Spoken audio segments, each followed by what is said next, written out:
नमस्कार स्टूडेंट्स, आज अपने करने जा रहे हैं डेवलपमेंट बायोलॉजी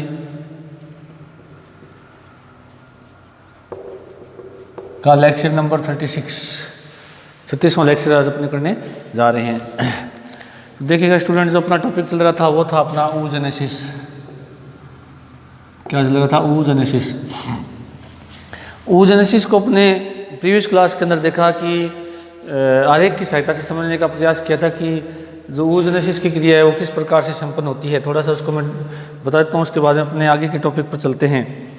तो देखिएगा, oogenesis की यदि हम बात करें तो oogenesis का मतलब ये था कि अंडाशय अंडाणु निर्माण की प्रक्रिया क्या कहलाती है? oogenesis कहलाती है। अंडाशय अंडाणु निर्माण किस प्रकार होता है, ये आपको मैंने आरेख के द्वारा बताया था कि अंडाशय के अंदर अंडाणु निर्माण की क्रिया जब होती है तो उसके अंदर 3 अवस्थाएं पाई जाती है oogenesis के दौरान। पहली अवस्था कौन सी होती है?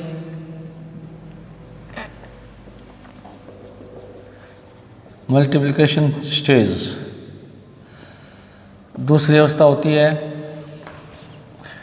Growth stage. तीसरी अवस्था होती है मैच्योरेशन स्टेज।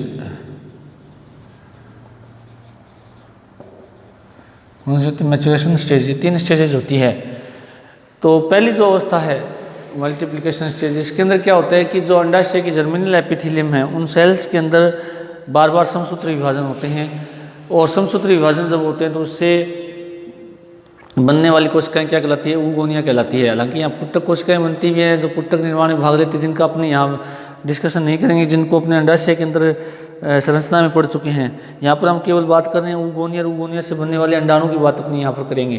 तो यहाँ पर क्या होता है कि जो oogenesis की क्रिया होती है जिसमें समसूत्री विभाजन होता है मल्टीप्लिकेशन स्टेज में, और समसूत्री विभाजन से बनने वाली सभी कोशिकाएं क्या कहलाती है? oogonia कहलाती है। oogonia जो है ये 2n सेल्स होती हैं, क्योंकि समसूत्री विभाजन से बनी सभी कोशिकाएं 2n होती हैं, यानी डिप्लॉइड सेल्स होती हैं। उसके पश्चात में जो मैंने पहले ही बताया था कि इसमें समसूत्री विभाजन होने का मतलब ये होता है कि जो नंबर ऑफ गैमेट्स है उनकी संख्या बढ़ जाए, इसलिए इनके अंदर क्या होता है? पहला विभाजन कौन सा होता है? हमेशा समसूत्री विभाजन होता है, जो वहाँ स्पर्मेटोजेनेसिस में भी ये कंडीशन लागू हुई थी। उसके बाद दूसरी अवस्था कौन सी होती है? Growth stage. ग्रोथ स्टेज की यदि हम बात करें तो इसके अंदर क्या होता है कि जो बनी हुई oogonia होती है वो केवल अपना आकार बड़ा करती है, आकार भी बहुत अधिक गुना बड़ा कर लेती है। जैसे अपने बात की थी कि लगभग जैसे मेंढक के अंदर ये जो है 27,000 गुना आकार क्या होता है? लगभग बढ़ जाता है। तो कहने का मतलब ये हुआ कि ये जो आकार बढ़ता है इसका रीज़न क्या है, उसका भी अपने देखेंगे। तो जो वृद्धि प्रावस्था है अंडाणु की, वो यूँ कह सकते हैं कि oogenesis में जो वृद्धि प्रावस्था है वो बहुत अधिक लंबी होती है, जिसका रीज़न भी मैंने बताया था कि जैसे मेंढक के अंदर ये लगभग 2.5 से 3 साल की होती है, मनुष्य के अंदर ये लगभग 14 दिन की होती है, उसके अलावा चूहे के अंदर 16 दिन की होती है। इस प्रकार से अलग अलग जंतुओं में इसके वृद्धि काल अलग अलग होता है, परंतु शुक्र जनन यानी स्पर्मेटोजेनेसिस की तुलना में ये वृद्धि अवस्था यहाँ पर लंबी होती है। अब उसका रीजन क्या है उसका हम डिस्कस कर रहे हैं।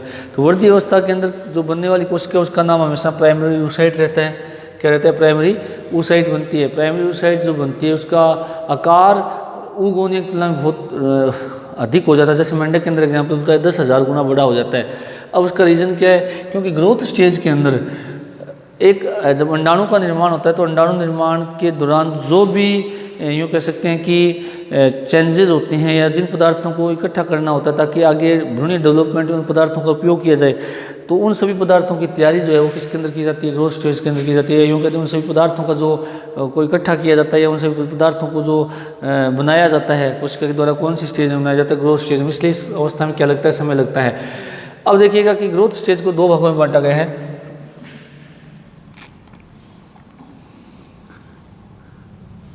एक कौन से? प्री विटेलोजेनेसिस, जिसको कहा जाता है पित्तक जनन पूर्व अवस्था हिंदी में अगर बोले तो, और दूसरी है विटेलोजेनेसिस यानी पित्तक जनन अवस्था।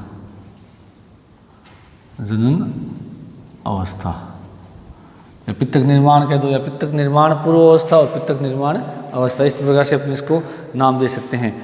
अब देखिएगा कि जो पित्तक निर्माण पूर्व अवस्था होती है या पित्तक जनन पूर्व जो अवस्था होती है, इसकी यदि हम बात करें तो क्लियर है कि ग्रोथ स्टेज के अंदर ये दो अवस्थाएं हैं, इसके कारण ही समय लगेगा। और मैंने बताया ना कि दोनों अवस्थाएं क्या एक्चुअल में कि इस दौरान एक अंडे को वो सभी तैयारियां करनी पड़ती है जो उसको निषेचन के बाद जिन पदार्थों की आवश्यकता होती है वो सारी सारी इसी अवस्था में तैयार की जाती है, इसलिए इसमें समय लगता है।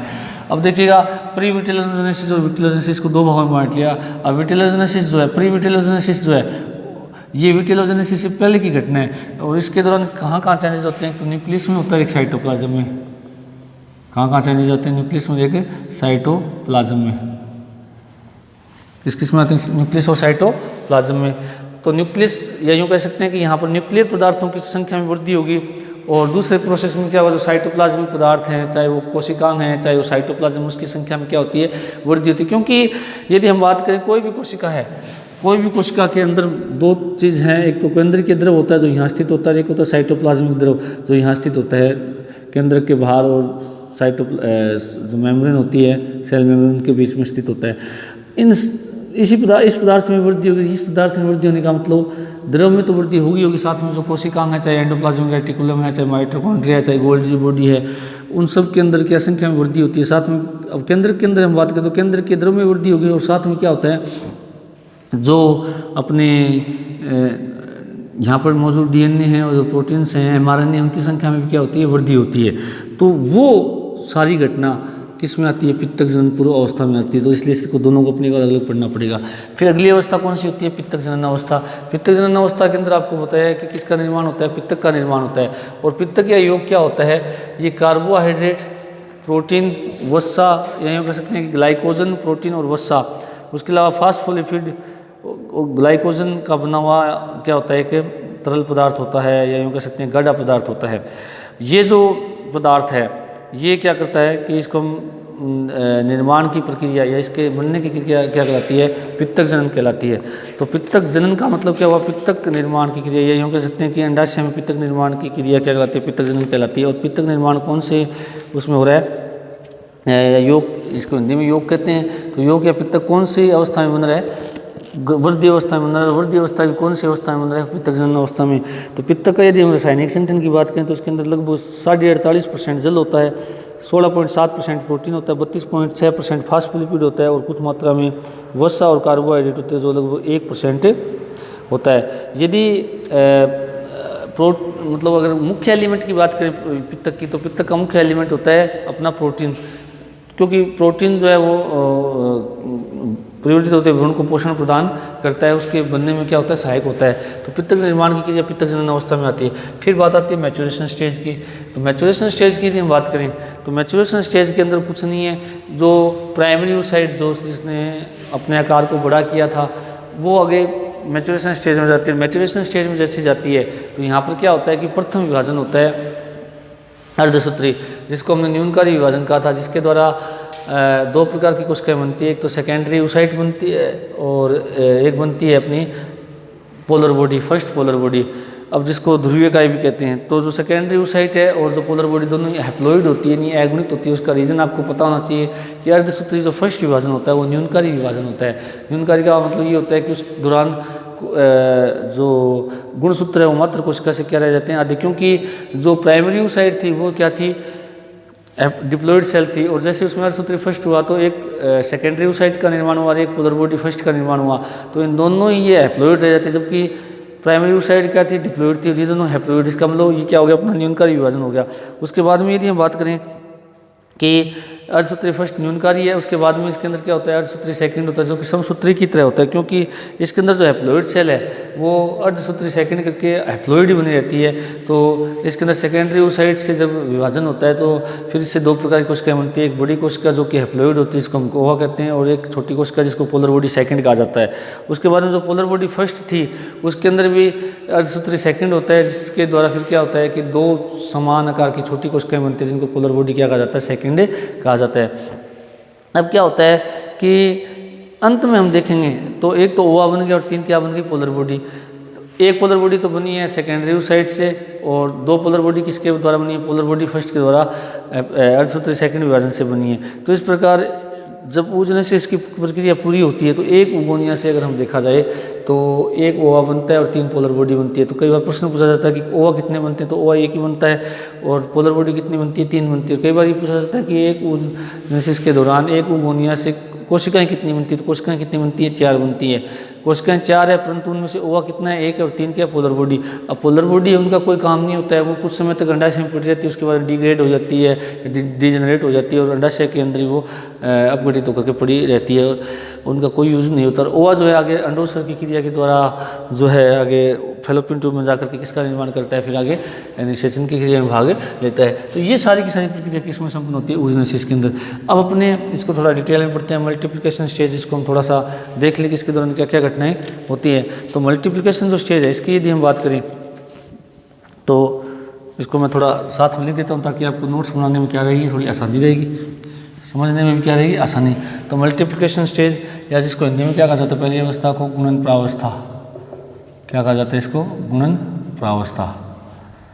अब गुणन प्रावस्था की बात करें, जो मेन बातें उनकी हम थोड़ा लिख लेते हैं इसको। तो गुणन प्रावस्था में क्या होता है कि इस अवस्था में जर्मिनल एपिथेलियम में कौन सा विभाजन होता है, समसूत्री विभाजन होता है। विभाजन होता है जिससे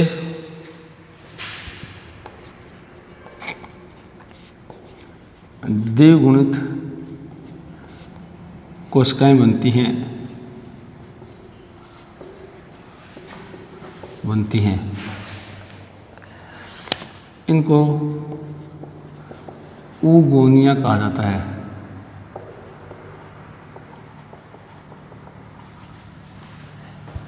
ये oogonia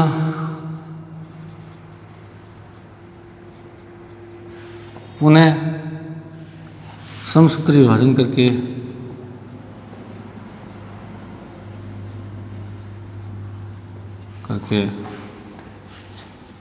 नई oogonia बनाते रहते हैं। तो ये घटना किसमें घटती है, मल्टीप्लिकेशन स्टेज या गुणन प्रावस्था में घटती है, ताकि oogonia बन जाए। और oogonia जिसको हिंदी में कहा जाता है अंडाणु मात्र कोशिका, और अंडाणु मात्र कोशिका जब बनती है तो यही आगे जाकर के अंडाणु निर्माण में से मतलब भाग लेते हैं, क्योंकि हमने भी पढ़ा है कि जो ओवा बनते हैं oogonia से ही बनते हैं। और यहाँ पर समसूत्री विभाजन होने का कारण क्या है, ये मैंने बार बार आपको बताया है कि ताकि जो नंबर ऑफ गैमेट्स है उनकी संख्या बढ़ जाए। तो नंबर ऑफ गैमेट्स की संख्या बढ़ने का रीजन अपना कौन सा विभाजन होता है, हमेशा कौन सा होता है, अपना ये समसूत्री विभाजन होता है। क्योंकि अर्धसूत्री विभाजन से तो गुणसूत्रों की संख्या आधी रह जाती है, और जो अपने ये समसूत्री विभाजन है, इससे क्या होता है कि जो नंबर ऑफ गैमेट्स इनकी संख्या क्या हो जाती है, बढ़ जाती है। अब ये है अपनी पहली अवस्था कौन सी, गुणन प्रावस्था। दूसरी प्रावस्था कौन सी होती है, ग्रोथ स्टेज। ये इंपॉर्टेंट है इसके अंदर, इसको थोड़ा सा अपने ध्यान से देखना पड़ेगा। दूसरी अवस्था कौन सी होती है, ग्रोथ स्टेज।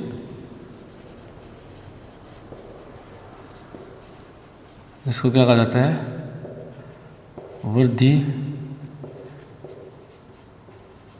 प्रावस्था कहा जाता है। इस प्रावस्था में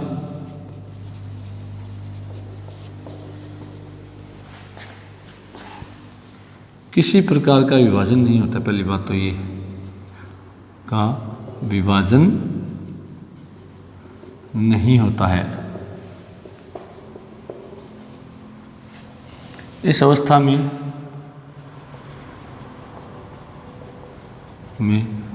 oogonia अपने आकार को बड़ा करती है क्या करती है, बड़ा करती है। और अर्थात केंद्रक द्रवी व कोशिका द्रवी पदार्थों में वृद्धि करती है, वे वृद्धि करती है। इस अवस्था में बनी कोशिकाएं इस अवस्था में बनी कोशिकाएं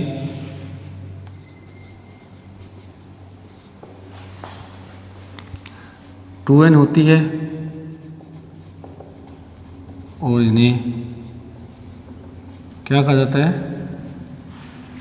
प्राइमरी oocyte कहा जाता है। अब देखिएगा प्राइमरी साइट बन गई। अब वृद्धि अवस्था लंबी होती है। ये अवस्था स्पर्मेटोजेनेसिस की तुलना में लंबी होती है। स्पर्मेटोजेनेसिस की तुलना में लंबी होती है क्योंकि यहाँ पर उन सभी पदार्थों का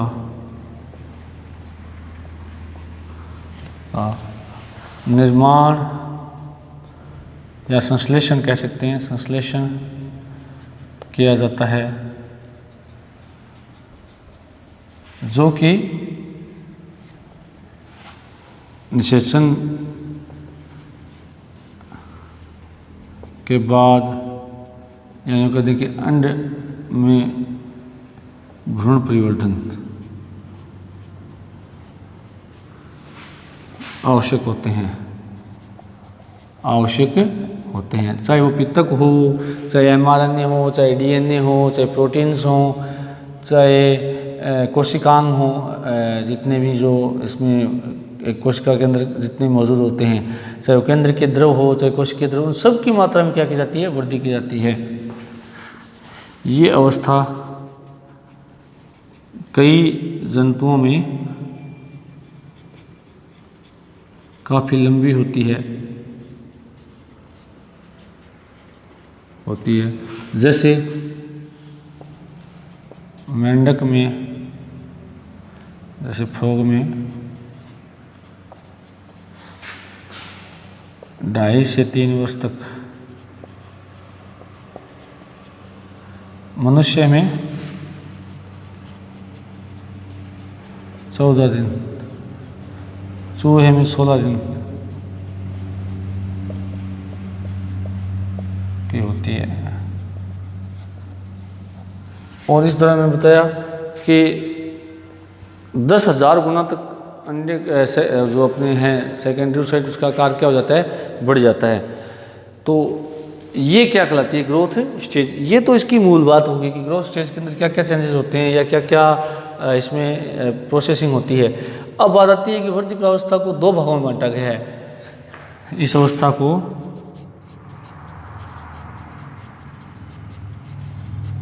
2 भागों में बांटा गया है,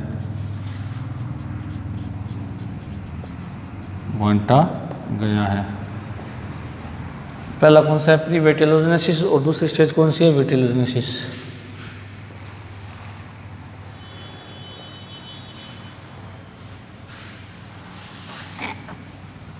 पहली अवस्था कौन सी है,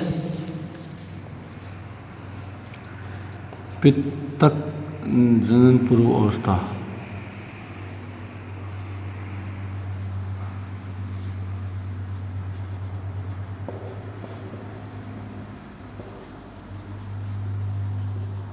पूर्व अवस्था, इसको भी कितने भागों में बांटा गया है, 2। केंद्र के पदार्थों में वृद्धि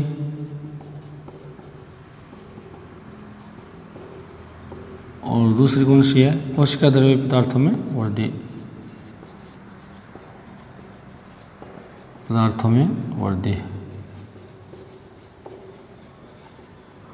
कोशिका द्रव्य पदार्थों में वृद्धि। अब देखिएगा, हम यहाँ पर पहले बात करेंगे केंद्र के पदार्थों में वृद्धि की। अब केंद्र के पदार्थों में वृद्धि की यदि बात करें तो इसको थोड़ा सा बहुत ध्यान से सुनिएगा कि बहुत इंपॉर्टेंट स्टेज होती है। अब केंद्र के पदार्थों में वृद्धि की यदि हम बात करें तो इसमें क्या होता है कि जो केंद्र के पदार्थों में वृद्धि की बात करें तो इसके अंदर क्या होता है कि केंद्र जो है उसका आकार में क्या हो जाती है, बहुत ज़्यादा वृद्धि हो जाती है। तो कारण क्या है उसके अंदर, क्योंकि यहाँ पर पाए जाने वाले डीएनए, आरएनए और क्या है प्रोटीन्स, उनकी मात्रा बढ़ेगी, उनकी संख्या बढ़ेगी, केंद्र के द्रव की संख्या बढ़ेगी, मात्रा बढ़ेगी, तो इससे क्या केंद्र का आकार क्या हो जाता है, बहुत अधिक बड़ा हो जाता है। और इस बड़े केंद्र को क्या कहा जाता है, जर्मिनल वेजाइकल कहा जाता है। तो जर्मिनल वेजाइकल का मतलब या केंद्र काश्य का मतलब क्या होता है कि जब केंद्र का आकार उसमें पाए जाने वाले न्यूक्लिक प्रोटीन व केंद्र के द्रव के कारण बहुत अधिक बढ़ जाता है, तो उसको हम केंद्र क्या कहते हैं, जर्मिनल वेजाइकल कहते हैं। और अब आपको पता होना चाहिए कि ये जो अवस्था है, ग्रोथ स्टेज होती है, इसके अंदर क्या होता है, केंद्रक जो है आगे चूंकि परिपक्वन अवस्था में जाना शुरू करता है, तो परिपक्वन अवस्था में जब जाता है तो आपको पता है कि अर्धसूत्री फर्स्ट होगा। तो अर्धसूत्री फर्स्ट जैसे ही होता है तो प्रोफेज फर्स्ट अवस्था शुरू होती है। अर्धसूत्री फर्स्ट में आपको ध्यान होगा, पहले प्रोफेज फर्स्ट आएगी, फिर मेटाफेज फर्स्ट आएगी, फिर एनाफेज फर्स्ट आएगी, फिर कौन सी आती है, टीलोफेज फर्स्ट। तो टीलोफेज फर्स्ट आते आते तक अर्धसूत्री फर्स्ट कंप्लीट होता है। तो पहली अवस्था प्रोफेज फर्स्ट यदि आती है तो आपको पता होना चाहिए कि प्रोफेज फर्स्ट की भी 5 उप-अवस्थाएं होती है, लेप्टोटिन, जाइगोटिन, पैकेटिन, डिप्लोटिन और कौन सी होती है, zygotene. Leptotene, zygotene, pachytene, diplotene और डाइकाइनेसिस, ये 5 उप-अवस्थाएं होती है किसकी, प्रोफेज फर्स्ट की। तो प्रोफेज फर्स्ट इन 5 उप-अवस्थाओं से गुजरेगा, पहले लेप्टोटिन, फिर जाइगोटिन, फिर पैकेटिन, फिर डिप्लोटिन और फिर कौन सी होती है, डाइकाइनेसिस। ये 5 उप-अवस्थाएं आएंगी। अब क्या होता है कि इन 5 उप-अवस्थाओं से जब गुजरता है तो उसमें सबसे पहले आपको ध्यान होना चाहिए कि समजात गुणसूत्र युग्म बनाते हैं। अर्धसूत्री फर्स्ट के अंदर क्या होता है, आपने पढ़ा है अर्धसूत्री विभाजन में कि समजात गुणसूत्र क्या बना लेते हैं, युग्म बना लेते हैं। इस तरह से आपको ध्यान होना चाहिए। और समजात गुणसूत्र का मतलब ये होता है कि जो गुणसूत्र जो आकार, आकृति, लंबाई में समान होते हैं उन्हें क्या कहा जाता है, समजात गुणसूत्र कहा जाता है। अब क्या होता है कि समजात गुणसूत्र जैसे युग्म बनाते हैं तो इनके ऊपर क्या होते हैं कि क्रोमोमीर्स पाए जाते हैं। क्रोमोमीर्स वे स्थान होते हैं जहाँ जीन स्थित होते हैं। इस तरह से क्या होते हैं, क्रोमोमीर्स पाए जाते हैं जहाँ पर क्या स्थित होते हैं, जीन स्थित होते हैं। अब क्या होता है, ये समजात गुणसूत्र का जोड़ा बन गया, समजात गुणसूत्र। और समजात गुणसूत्र का मतलब ये होता है कि एक गुणसूत्र जोड़े का मतलब क्या हुआ, 2 गुणसूत्र और समजात गुणसूत्र का मतलब दोनों गुणसूत्र आकार, आकृति में समान होते हैं, जिसमें से एक गुणसूत्र माता से आता है, एक गुणसूत्र कहाँ से आता है, पिता से आता है। अब क्या होता है कि समजात गुणसूत्र से फिर क्या होता है, आपको ध्यान होना चाहिए कि क्या बन जाते हैं, sister chromatid, non sister chromatid बन जाते हैं। या यूँ कह सकते हैं कि प्रत्येक गुणसूत्र के अंदर 2 क्रोमेटिड बन जाते हैं। क्रोमेटिड एक ये रहा, दूसरा ये रहा। इसी तरह दूसरा समजात गुणसूत्र, इससे भी कितने क्रोमेटिड बन जाते हैं, 2 क्रोमेटिड बन जाते हैं। इस प्रकार से बन गए। अब क्या होता है, मैंने बताया इनके ऊपर क्या होते हैं, इस तरह से लाइनर क्रम में क्रोमोमीर्स पाए जाते हैं। क्रोमोमीर्स वे स्थान होते हैं जहाँ क्या होते हैं, जीन होते हैं। इस तरह से होते हैं, आपको ध्यान होना चाहिए इस तरह से।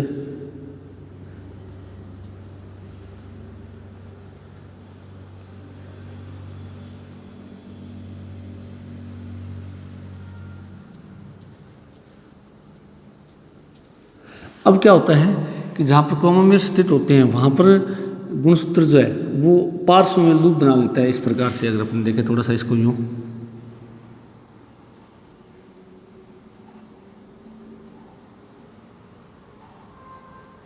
एक क्रोमोमीर से दोनों तरफ क्या बनते हैं, लूप बनते हैं। इस प्रकार से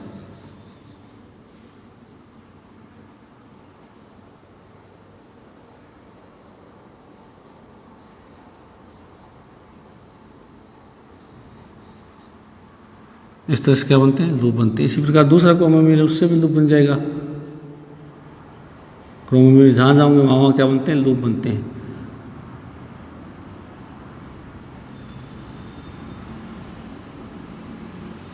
इस तरह से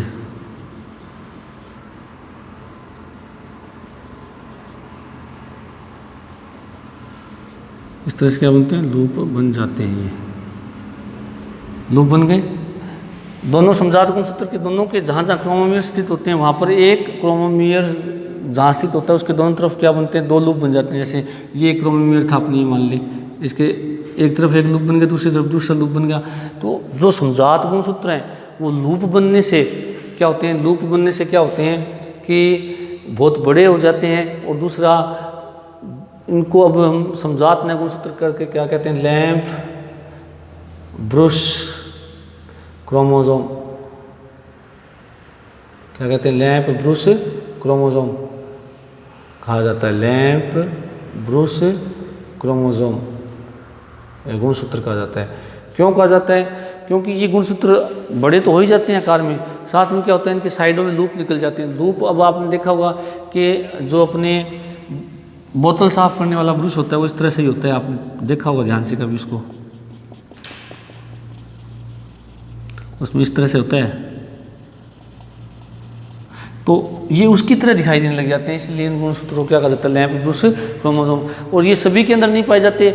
जो अतिपित के अंडे वाले जंतु होते हैं, जैसे रेप्टाइल्स हैं, जैसे बर्ड्स हैं, जैसे कीट हैं, उसके अलावा उभयचर हैं, इनके अंदर क्या होते हैं, ये लैंप ब्रूस गुणसूत्र दिखाई देते हैं।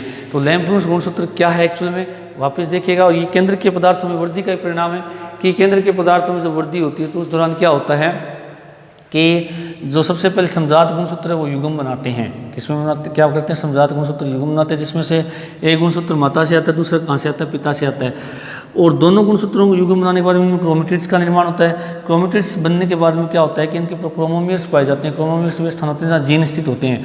अब एक क्रोमोमीर के दोनों ओर पार्श्व में लूप बन जाते हैं। क्या बन जाते हैं, पार्श्व में लूप बन जाते हैं। और वो लूप बनने से समजात गुणसूत्र का जो युग्म है वो लैंप साफ करने वाले या बोतल साफ करने वाले ब्रूस की तरह दिखाई देता है, इसलिए इनको क्या कहा गया है, लैंप ब्रूस क्रोमोसोम कहा गया है। क्या कहा गया, इनको लैंप ब्रूस क्रोमोसोम कहा गया है। अब लैंप ब्रूस जो क्रोमोसोम है, इनके जो लूप है वो किसके बने होते हैं, डीएनए और प्रोटीन के बने होते हैं। और डीएनए और प्रोटीन के बने होने के कारण क्या होता है कि ये जो लूप हैं ये हालांकि सभी जंतुओं में नहीं बनते, केवल अतिपित के अंडों वाले जंतु की बात हो रही है। अतिपित के अंडे जो होते हैं ये किस किस के होते हैं, आपको ध्यान होना चाहिए, रेप्टाइल्स के होते हैं, एम्फीबियंस के होते हैं और एविज के होते हैं। रेप्टाइल्स, एम्फीबियंस और किसके होते हैं, एविज के होते हैं। और इन्हीं के अंदर क्या होते हैं कि ये क्या बनते हैं, लैंप ब्रूस क्रोमोसोम दिखाई देते हैं। अब क्या होगा कि ये लूप किसके बने हैं, डीएनए और प्रोटीन के बने हैं। तो डीएनए और प्रोटीन मिलकर के एमआरएनए का निर्माण करते हैं। एमआरएनए आपको पता ही है आगे जाकर के प्रोटीन संश्लेषण में भाग लेता है। और प्रोटीन संश्लेषण में भाग लेगा तो जिससे किसका निर्माण होता है, अंडे के अंदर पित्तक का निर्माण होता है, पहली बात तो ये। और दूसरा जब प्रोटीन संश्लेषण होता है तो भ्रूण के जो अंग हैं उनके विकास भी होता है। उसके अलावा आपको बताता हूँ कि कुछ मात्रा में जो ये पार्श्व लूप होते हैं टीआरएनए और आरएनए का भी क्या करते हैं, निर्माण करते हैं। किस किसका, टीआरएनए और आरएनए का निर्माण भी करते हैं। अधिकतम मात्रा में तो क्या किसका निर्माण करते हैं, एमआरएनए का निर्माण करते हैं, परंतु कुछ मात्रा में टीआरएनए और आरएनए का निर्माण भी करते हैं। अब आपको मैं बताता हूँ कि एक स्प्रिन नामक वैज्ञानिक थे, स्प्रिन, उन्होंने एक बात और बताई कि उन्होंने एक नाम दिया था इनफॉर्मोसोम। इनफॉर्मोसोम, ये इनफॉर्मोसोम की जो अवस्था है वो भी इस किसमें देखने को मिलती है, अपने को केंद्र के पदार्थों में वृद्धि के दौरान देखने को मिलती है। इनफॉर्मोसोम क्या होते हैं कि इन लूप के द्वारा जितना भी एमआरएनए बनता है, कितना क्या बनता है, एमआरएनए मैसेंजर आरएनए, जो कि अनुलेखन और अनुवादन में भाग लेगा। आपको पता है अनुलेखन के द्वारा फिर अनुवादन में भाग लेता है, जिससे किसका निर्माण होता है, प्रोटीन संश्लेषण का। किसका निर्माण होता है, प्रोटीन संश्लेषण। अब प्रोटीन संश्लेषण जैसे ही होता है तो वो प्रोटीन पित्तक निर्माण में काम आ जाएगा, परंतु कुछ मात्रा में जो एमआरएनए है उसको क्या किया जाता है, संचय कर लिया जाता है। क्या किया जाता है, इस अंडे के इस वृद्धि प्रावस्था में क्या किया जाता है, संचय किया जाता है। किसका, कुछ मात्रा में एमआरएनए का। और संचय किया जो एमआरएनए है उसको फिर क्या किया जाता है, निषेचन के बाद में क्या होता है, प्रोटीन संश्लेषण के लिए काम में लिया जाता है। तो एमआरएनए की वह मात्रा जो कि वृद्धि प्रावस्था के दौरान संचयित कर ली जाती है ताकि निषेचन के बाद में उसके द्वारा प्रोटीन निर्माण किया जा सके, तो वो मात्रा एमआरएनए की क्या कहलाती है, इनफॉर्मोसोम कहलाती है। क्या कहलाती है, इनफॉर्मोसोम कहलाती है। और इनफॉर्मोसोम जो है, इसका मतलब ये हुआ कि जो आनुवंशिक सूचनाएं जो हैं वो इनफॉर्मोसोम के अंदर संग्रहित रहती है। और बाद में जैसे ही विदलन प्रारंभ होते हैं या कहते हैं निषेचन के बाद में हो जाता है, निषेचन के बाद में ये इनफॉर्मोसोम जो है अपना कार्य शुरू करता है, जैसे प्रोटीन संश्लेषण की क्रिया शुरू हो जाती है। तो इस प्रकार से क्या है कि केंद्र के पदार्थों में क्या होती है, वृद्धि होती है, जिससे क्या बनते हैं, लैंप ब्रूस क्रोमोसोम। और ये लैंप ब्रूस क्रोमोसोम आपको याद रखना सभी जंतुओं में नहीं बनते, केवल अतिपित के अंडे वाले जंतु जैसे मैंने बताया एम्फीबिया, रेप्टाइल्स और एविज, इनके अंदर ही बनते हैं। तो जिससे प्रोटीन संश्लेषण की क्रिया चलती है और जिसमें ये जो लूप होते हैं क्रोमोसोम की, इनके अंदर डीएनए और प्रोटीन पाया जाता है। अब कल अपने इसको आगे दोबारा देखेंगे, इसके जो कोशिकीय द्रव्य पदार्थ है उसके अंदर वृद्धि को आगे देखेंगे और साथ में लैंप क्रोमोसोम जो है उसकी संरचना को भी देखेंगे। Thank you.